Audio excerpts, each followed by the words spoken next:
and to make sure that I was doing things properly. Before I kind of added heavier weights to my sets and my reps, more reps, I wanted to make sure that I was doing everything properly so that I wasn't going to injure myself.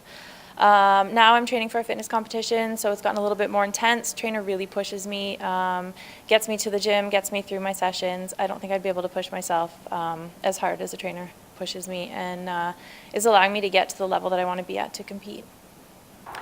One of the most difficult things in keeping a healthy lifestyle is getting bored with the routine. So I asked both Cassandra Reed and Dennis Kissy how they keep things fresh and what type of things they do in order to keep a person's interest. There's always something to talk about in nutrition, whether it's the media, whether it's something that happened during the day, whether it's a fad diet they heard about, whether it's they were really having a bad day and needed to break down where their weaknesses were.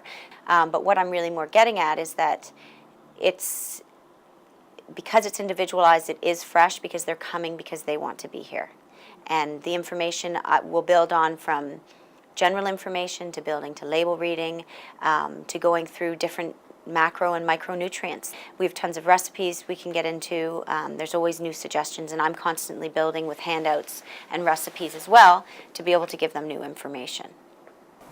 Well, I bring it back to their goals. I mean, I know that everybody is different and unique, so we bring their goals into play. For example, if someone wants to lose weight and they don't like doing a lot of weight training, we'll use stuff like medicine balls and incorporate resistance bands and different types of equipment and make it kind of a game so that, I mean, they're generally in there for an hour, so we kind of make it fun for them. So when the hour's up, they're like, wow, it's done.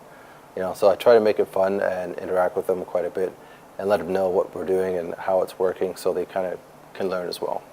Everyday life is very busy, and there are lots of factors that make up a person's lifestyle: friends, family, career, etc.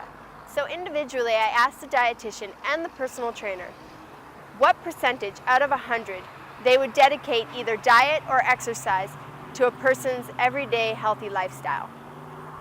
I feel 100% because I feel that your day-to-day, whether you are eating well or not eating well, is going to affect how you feel. So I really feel 100% in a lot of ways, and it's the one thing that you control in your day-to-day is what you put in your mouth.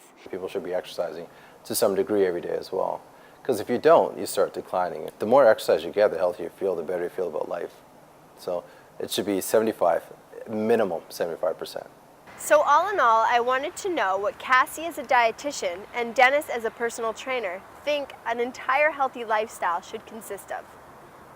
Diet and exercise are obviously a big part, but there's vitality and enjoying your day-to-day. And if you're not enjoying your day-to-day, you can't make nice meals, you can't enjoy them. It's a big part of it. So diet, as I said earlier, was 100% of your day-to-day, but if you're not physically in a happy place, it's hard to make the diet work.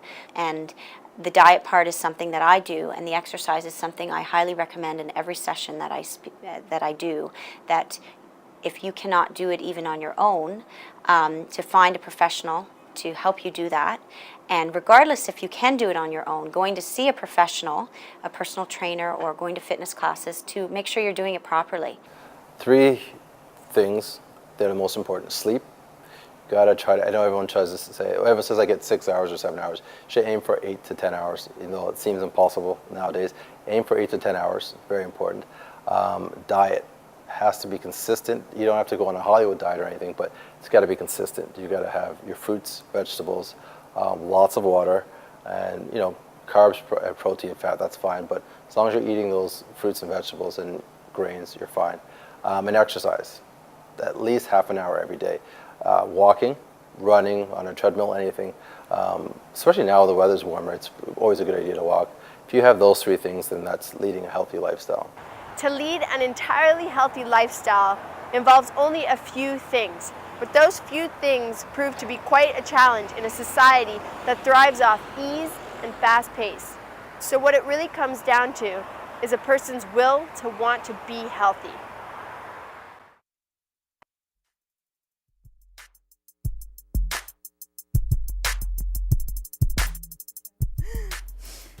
Okay, now we all want to have a job we love waking up for, especially in early mornings. But getting a job is a lot harder than when your industry isn't as good as it used to be.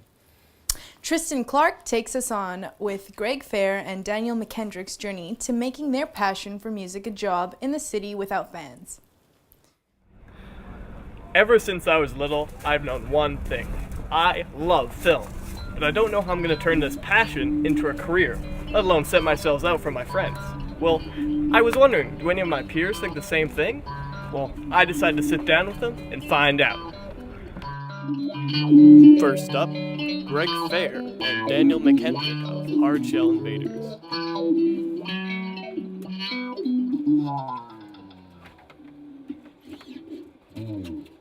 Let's do this. Let's look at how we are.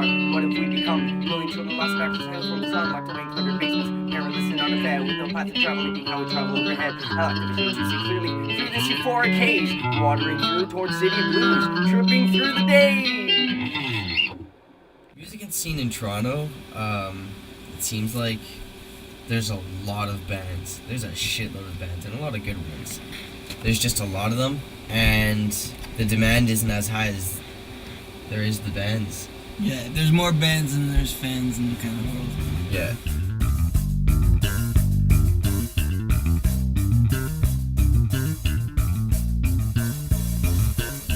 White lines on the front lines, drugs used on the young mind, and what remains after the battle, invincible, indoctrinate cattle.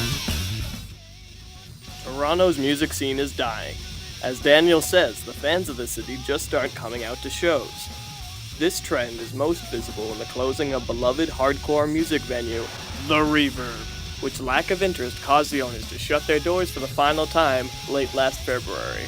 But what do Daniel, Greg, and the rest of the Hardshell Invaders think? Basically, it's just, it's kind of getting harder and harder to get a reaction out of people, so you need to do something different. You hear a metal band, they have like 2 guitarists, maybe a bassist, drummers, and a vocalist. You know, they're all pumping it like crazy. And you know, they have the crazy guitarist, and it sounds amazing, but it's just metal. Yeah, it's been done. The next show has a lot of different artists really mixing genres. There's going to be a room with jungle, D&B, and trance, and all types of ravey music. And then there's going to be another room with metal music. The funny thing about that is a lot of metal music nowadays mix rave music and trance with their metal. But I think it's just that the younger generations in Toronto aren't as unified. We're very multicultural and multi-subcultural, if you want to call it that, because we're crossing cultures. Because our subcultures are just way too small to generate anything exciting. And what does Daniel and Greg call this style of music making?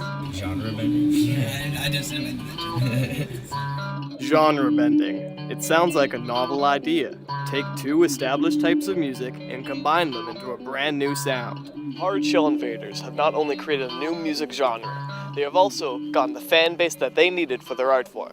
I may have not known how to turn a passion into a career before, but thanks to Dan and Greg, I know simple solutions are often the best answer. I'm Tristan Clark. Back to you in the studio.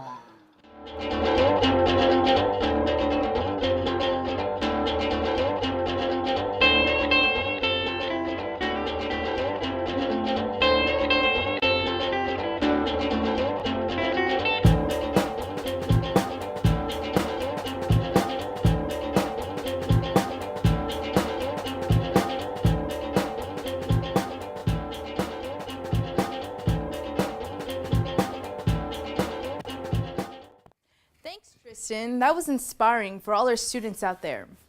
So, the polls are officially closed, the votes are in, and someone has been elected. Let's head back over to Michelle and to hear who you have to see who the best performance is of the semester. Well, it was close. Michelle, do you want to take it away? Sure. So, Cricket Man came back with in a huge way, and he has taken the best performance of the shows.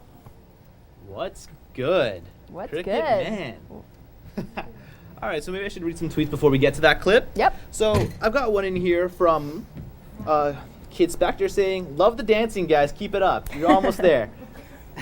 Then Couple What says, "Love that longboarding thing. Looks really fun." And was it just me, or was Brennan wearing a neon tiger shirt in that clip? Anyways, I think we're ready to check out the clip. What's good? What's good? What's up, Cricket?